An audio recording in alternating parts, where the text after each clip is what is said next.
ہر قسم کے روحانی جسمانی مسائل اور وظائف کے لیے پیر اقبال قریشی چینل کو سبسکرائب کریں۔ نحمدہ ونصلی ونسلم علی رسولہ الکریم، اما بعد فاعوذ باللہ من الشیطان الرجیم، بسم اللہ الرحمن الرحیم۔ ذی القعدہ کی 26 اور 27 کا بہت ہی خاص عمل آپ کو بتا رہا ہوں جو رزق میں وسعت کا باعث بنے گا، تجارت میں، مال میں ترقی کا باعث بنے گا۔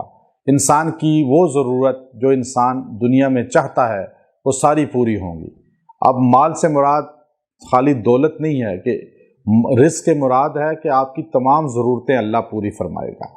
ایک ہے کہ انسان کو خالی پیسہ مل جائے، عزت نہ ملے، پیسہ مل جائے باقی سہولتیں نہ ملیں تو یہ بھی نقصان دہ ہے۔ اللہ سے وہ رزق مانگے جو حلال طیب ہو، اور جو آپ اللہ سے دعا کرتے ہوئے کہا کریں یا اللہ وہ رزق چاہیے جو آپ نے اپنے رسولوں کو کہا تھا اور رسولوں کو تلقین فرمائی تھی۔ تو رزق حلال اللہ سے مانگنا چاہیے، اور رزق میں ترقی کے لیے بہت خاص عمل ہے یہ جو 28 اور آپ 26 اور 27 تاریخ کو کر سکتے ہیں۔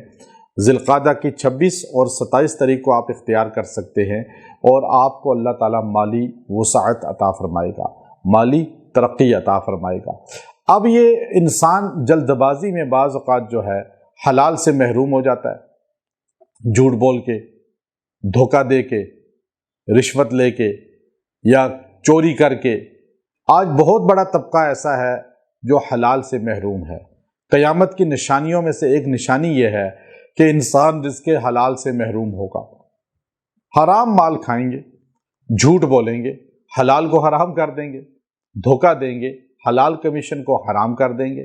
آج بہت بڑا طبقہ ایسا ہے جو گاڑیوں کا کاروبار کرتا ہے، پلاٹوں کا کاروبار کرتا ہے، زمینوں کا کرتا ہے، دکانوں کا کرتا ہے، اور وہ کمیشن پہ کرتا ہے لیکن جھوٹ بولتا ہے، دھوکہ دیتا ہے، عیب چھپا لیتا ہے، نقص کو چھپا لیتا ہے، اور لوگوں کے پیسے داؤ پہ لگا دیتا ہے اپنے تھوڑے سے کمیشن کے لیے۔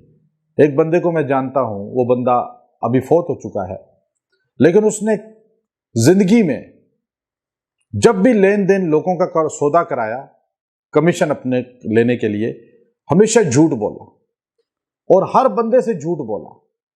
یعنی گاڑی اگر خرید کے کسی کو دی تو خریدنے والے اور بیچنے والے دونوں کو سائڈوں پہ لے جا کے جھوٹ بولتا تھا کہ تم نے یہ کہنا ہے، تم نے یہ کہنا ہے، پھر دونوں کو جھوٹ بول کر راضی کرتا تھا اور اپنا کمیشن لے لیتا تھا اور دھوکہ دیتا تھا۔ اس کے ساتھ اس کو فائدہ دے دیا ایک کو، اور دوسرے کو نقصان دے دیا، دوسرے کے ساتھ دھوکہ کر لیا۔ اور اس طرح زمینوں میں بھی یہی کام کرتا تھا، اور فوت ہو گیا۔ ایک بندہ اس کے لیے دعا کرنے والا نہیں ہے، ایک بندہ اس کو اچھے لفظوں میں یاد کرنے والا نہیں ہے، تو آج وہ کس حال میں ہوگا آپ خود سوچ سکتے ہیں۔ تو یاد رکھیں، پیسہ بھی چلا جاتا ہے، آ کے چلا جاتا ہے، صحت بھی چلی جاتی ہے، زندگی بھی چلی جاتی ہے، لیکن اپنی آخرت کو تباہ نہ کریں۔ رزق اللہ سے حلال مانگیں۔ تو یہ آیت کریمہ آپ نے 26 اور 27 تاریخ کو پڑھنی ہے، اور اس آیت کریمہ کو آپ نے 41 بار پڑھ کے دعا کرنی ہے۔ اللہ آپ کو حلال رزق، طیب رزق بارش کی طرح عطا فرمائے گا۔ وہ آیت کیا ہے؟ یا ایھا الرسل کلوا من الطیبات واعملوا صالحا۔ اس میں آپ کو اللہ نبیوں سے کہہ رہے ہیں، میرے نبیوں رزق حلال لو، کھاؤ اور اچھے عمل کرو۔ یعنی رزق حلال کے ساتھ اعمال حسنہ جڑے ہوئے ہیں۔ اب گندے عمل کرنے والے کا رزق ہی حلال نہیں ہوتا۔ آپ تحقیق کر لیں، چوری کا پیسہ، رشوت کا پیسہ، ڈکیتی کا پیسہ، دھوکے کا پیسہ، فراڈ کا پیسہ، زمینوں پہ قبضے کر کے پیسے، ان سے اللہ نیکی کام لیتے ہی نہیں ہیں، ان کے اعمال اچھے ہوتے ہی نہیں ہیں۔